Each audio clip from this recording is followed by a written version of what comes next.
Selamat pagi, Bapak Ibu Saudara sekalian, puji Tuhan. Kita bersyukur kepada Tuhan kalau pada pagi hari ini kita boleh memuji, menyembah Tuhan, bahkan menaikkan doa-doa syafaat. Tiba saatnya kita akan mendengar firman Tuhan, ya. Kita akan belajar dari seorang tokoh Alkitab, yaitu Bapak orang percaya, ya. Kita akan melihat di dalam surat Ibrani pasal 11 ayat yang ke-8. Demikian bunyi firman Tuhan, karena iman Abraham taat ketika ia dipanggil untuk berangkat ke negeri yang akan diterimanya menjadi milik pusakanya. Lalu ia berangkat dengan tidak mengetahui tempat yang ia tujui. Bapak Ibu Saudara sekalian, tema firman Tuhan yaitu iman dan janji Tuhan. Ya, percaya. Ya, tadi sudah kita doa bahwa kita harus percaya kepada janji Tuhan ya di masa-masa sulit. Kita percaya udah beberapa tahun kita dengar firman Tuhan ya, khususnya pada saat-saat pandemi kita percaya ya. Apa yang kita terima lewat firman Tuhan itu ya kita akan terima dengan tanah hati kita yang subur, maka kita akan melihat ya pekerjaan Tuhan, ya, pengalaman pribadi dengan Tuhan. Ya, mungkin orang tidak tahu ya bahwa Bapak Ibu memiliki pengalaman pribadi dengan Tuhan. Hanya kita dengan Tuhan saja yang tahu. Oleh karena itu kita bersyukur bahwa firman Tuhan yang disampaikan oleh hamba-hamba Tuhan setiap pagi akan bertumbuh. Dan setiap anak-anak Tuhan akan melihat perkara yang besar. Janji-janji Tuhan akan terrealisasikan. Ya. Oleh karena kita itu tetap ya pagi-pagi hari ya seperti Yesus cuaca masih gelap, ya sudah datang kepada Bapa. Ya, kita menyembah, kita berdoa, mengungkapkan semua isi hati kita, ya, permohonan-permohonan doa kita. Dan pada malam harinya kita mengucap syukur atas segala kebaikan Tuhan dari pagi sehingga malam. Itu yang kita harus lakukan sebagai orang-orang yang percaya kepada Tuhan. Ya, kita harus tetap datang kepada Tuhan di pagi hari ini. Dan malam hari kita mengucap syukur sebelum kita tidur. Ya, puji Tuhan. Saudara-saudara, memasuki tahun yang baru 2024, kita tidak tahu apa yang akan kita hadapi sebagai ujian, cobaan atau tantangan hidup. Ya, baik secara pribadi maupun secara keluarga kita masing-masing. Perjalanan kekristenan kita berjalan bersama dengan Tuhan tidak selalu menyajikan, ya, menjanjikan jalan itu mulus, bebas hambatan seperti jalan tol. Kadang-kadang medannya berat, ya, sulit, berliku-liku, naik gunung, turun lembah, ya, bahkan terhalang oleh lautan dan sebagainya. Saudara-saudara, ini gambaran kita pada kehidupan kita, ya, perjalanan hidup kita ini, yaitu menghadapi masa-masa yang sulit. Saudara-saudara, tetapi masa sulit dapat kita hadapi dengan keyakinan iman bahwa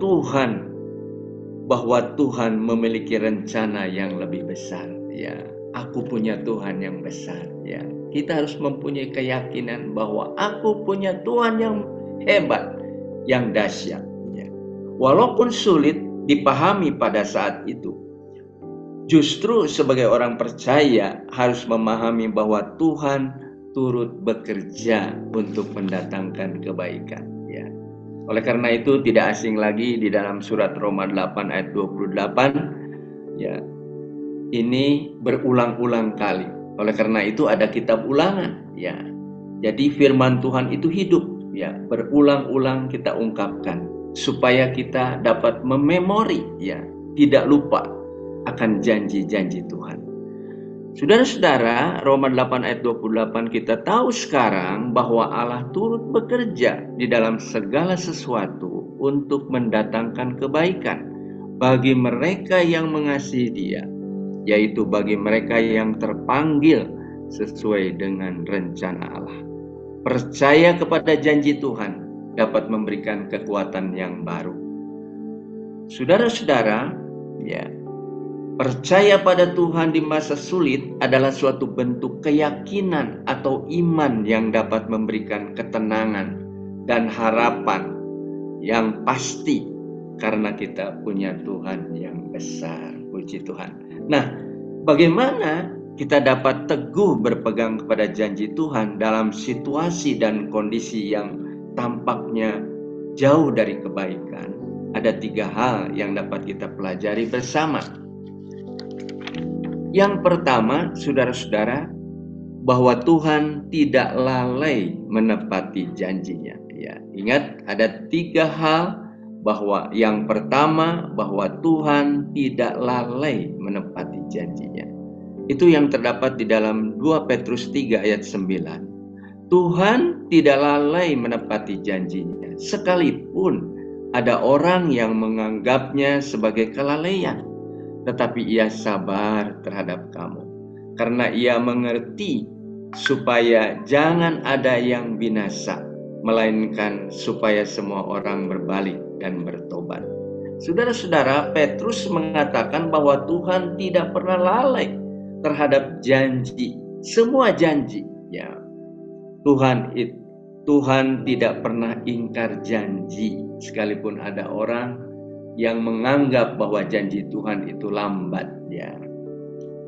Yang pertama di sini Tuhan sabar. Ayat ini menekankan bahwa Tuhan adalah Tuhan yang sabar, meskipun tampaknya janji-janji itu terlambat menurut pandangan manusia, tetapi sesungguhnya Tuhan tidak lamban dan tetap setia terhadap janji-janji. Saudara-saudara, sedikit kesaksian bahwa tahun 2010 saya rumah di Banjar itu dikontrakan dan saya melayani ya di Bandung. Ya, kata Om Julius, bantu Pak Rubin di sana katanya, ya di Bandung ya. Oleh karena itu saya tahun 2010 melayani di Bandung, saudara-saudara. Dan saya ikut dari anak yang ketiga, Febe ya. Dia terbuka ya untuk papi mami tinggal di rumah Febe ya. Padahal sesungguhnya ini ironis, saudara-saudara. Dulu waktu anak kecil harus tinggalkan orang tua, tetapi malah sekarang orang tua masuk kepada anak ya. Rasanya kurang pas ya. Tetapi ya kita bersyukur saja sudah beberapa tahun ya ikut sama anak saya, dan ternyata tanpa diduga, saudara-saudara, istri saya, kita ngontrak aja ya, kita pisah dengan anak supaya anak mantu bebas katanya. Saya katakan sabar ya, sabar. Kalau kita ngontrak 30-40 juta itu setahun itu cepat sekali ya. Udah tunggu aja, tunggu kehendak Tuhan ya. Akhirnya saudara-saudara, pada beberapa bulan sebelum saya berangkat ke Amerika ya, dan setelah pulang, anak si bungsu saudara-saudara berkata, "Papi, ya nanti kalau rumah baru ini selesai, rumah yang lama tapi masih baru saudara-saudara di Summerville itu pun buat papi dan mami. Ya terserah, itu semua peralatan tidak akan diambil, buat papi mami." Oh puji Tuhan saudara-saudara, ya saya dapat berkat ya tanpa diduga-duga ya. Istri saya seringkali mengatakan, "Papi, rumah yang di Banjar itu jual saja." "Jual, jangan," saya katakan, "buat aset ya gitu. Bahkan kita ini harus punya rumah lagi di Bandung." Tetapi puji Tuhan saudara-saudara ya, mungkin 2-3 bulan ya kita akan menempati rumah yang baru. Ini adalah berkat Tuhan. Kalau kita memiliki kesabaran, saudara-saudara, ternyata janji Tuhan itu akan direalisasikan. Yang kedua, di sini Tuhan menghendaki semua orang bertobat. Allah menginginkan semua orang tidak binasa. Ia mencerminkan kasih Allah yang mendalam bagi semua umat manusia. Pentingnya pertobatan sebagai pesan utama. Tuhan memberikan kesempatan kepada setiap orang untuk bertobat dan kembali kepada Allah. Pertobatan adalah langkah positif dalam meresponi kasih Allah dan kehendak Allah. Dan keselamatan untuk semua orang. Ini melalui ayat 2 Petrus 3 ayat 9. Saudara-saudara, keselamatan tidak bersifat eksklusif, tetapi terbuka untuk semua orang yang bersedia untuk bertobat. Tuhan menginginkan, menghendaki agar semua orang dapat mengalami keselamatan dan hidup di dalam relasi yang benar dengan Tuhan. Ini merupakan kepastian janji Tuhan dan pentingnya hidup di dalam kekudusan dengan Tuhan.